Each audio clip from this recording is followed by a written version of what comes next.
Hey everyone, Pastor George here, and for our Theolog today, I got two more questions from Bill Heller. And the first one is, besides the Bible, what other books would you consider vital for a Christian to read? That's a really good question and a difficult one. So, according to my Goodreads account, I have read 469 books. I've probably read more than that, but that's like what I've counted or whatever. Um, and it's very difficult to tell you that, Bill, because it depends kind of what you're looking for. So I have several suggestions, things that I have felt very impactful in my life, but maybe are not as impactful. And things that are of various levels. So some of the things I recommend are not going to be stuff you can just kind of pick up and read, but there's still stuff that I found very useful for thinking about uh, not only Christianity but also like faith generally, or giving me a good philosophical foundation in the world where I can actually interact with other people. Um, so the first one is, and I'll kind of go, I guess I'll try to go in level of difficulty or even maybe genre type. I don't know. I'll just kind of say whatever I want to say. I guess you'll listen no matter what. Um, so I have I think one of the best books to start with, besides anyone, besides the Bible, for anyone who's interested in Christianity, is obviously C.S. Lewis's Mere Christianity, which I've talked about on the channel before.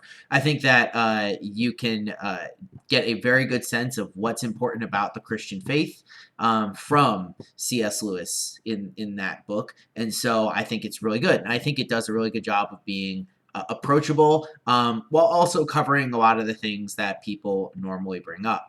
In the same vein, I think Tim Keller's book, The Reason for God, is great in the same way. It's a great apologetics book. It handles questions that people have. In some ways, it might be a little bit better than Mere Christianity, only because it's more updated. So, like the way that Keller speaks about things, the assumptions that the people he's responding to have are a little bit closer to those of us who are living today than they were for C.S. Lewis back in 1940, 41 or something, when he gave those series of radio lectures during the war that turned into Mere Christianity. So you have those two as far as apologetics is concerned. I also think, as far as devotional life, one of the great ways to kind of wake yourself up or be challenged is always by Francis Chan. So Francis Chan's Crazy Love is a great book. He donates all the proceeds he gets to the church. So it's bestseller, but he doesn't take any money from it. So I recommend that. It's really good at challenging you. I remember there are still challenging things he said in that book that I really struggle with today. Whether or not even if I end up disagreeing with him on some points, I think the things he brings up are things that we as Christians should be thinking about. And so I think that he does a really good job about that in that book. It's a short little one, not that big. Very good. So you have Crazy Love. Then you have, as far as like more higher theology is concerned, I would greatly recommend reading Augustine's Confessions. Augustine of Hippo wrote a book called Confessions, and it's about his own life, his own journey to becoming a Christian, and all the places that he messed up. I would recommend kind of doing some online searching. I've read a few different translations, and I can't remember the names of them, but because it was written in Latin originally, depending on what year you're translating it might be a little dated, and it also might be a little jilted. So you want a really good translator when you do that, because it's really nice. At least the first 10 books of the Confessions are great. The last three are more philosophical and maybe lose some people, but the first 10 are just his life, and it's really good. So I'd recommend going into the Confessions with an open mind and trying to find a good translation, and it's great. I took a whole class just on the Confessions, and it was one of the best classes I ever took.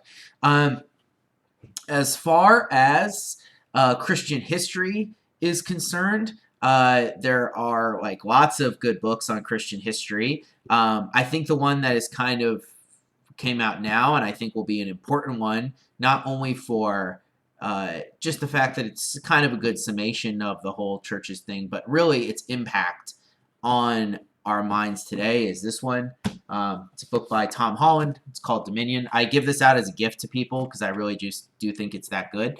I don't agree with everything that Tom Holland says in here or everything that he kind of has, but I think he's a really good historian.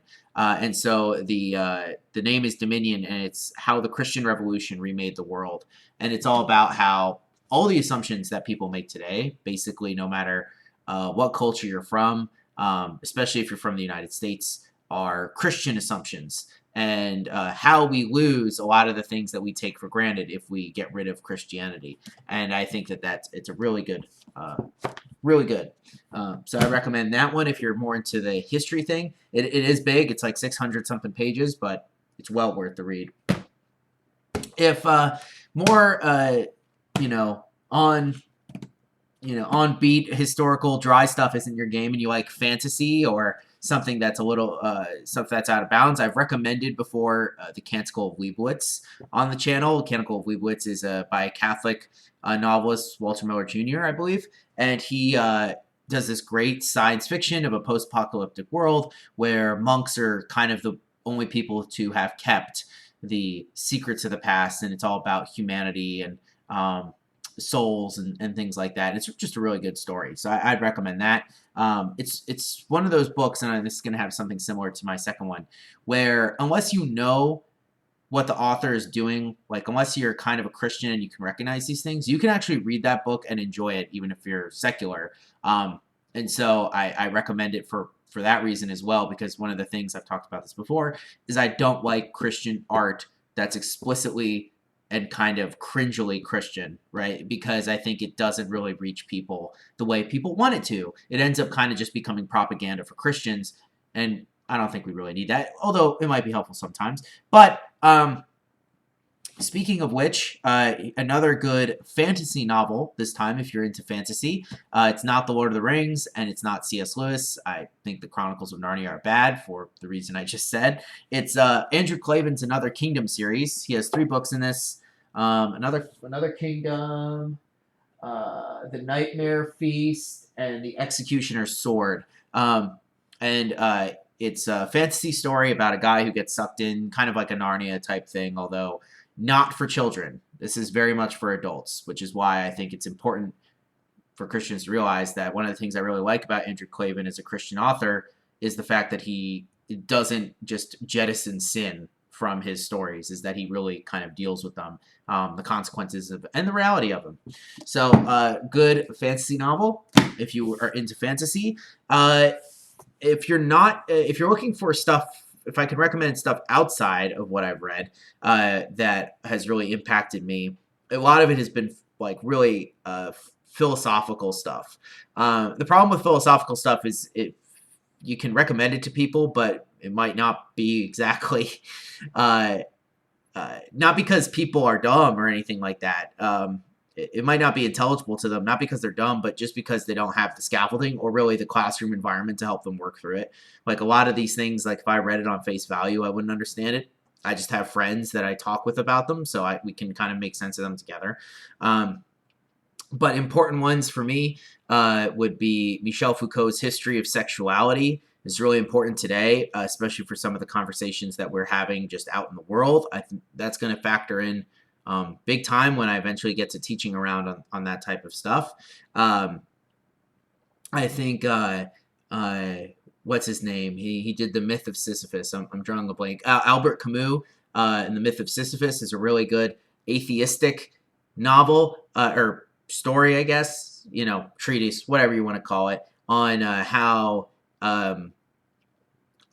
atheists should see the world, that they should kind of just pretend that there's meaning to life. I really like Albert Camus because he kind of tries to rationalize it, but he ends up running into the problem that Tom Holland kind of points out, which is everything that Albert Camus holds to is Christian in essence.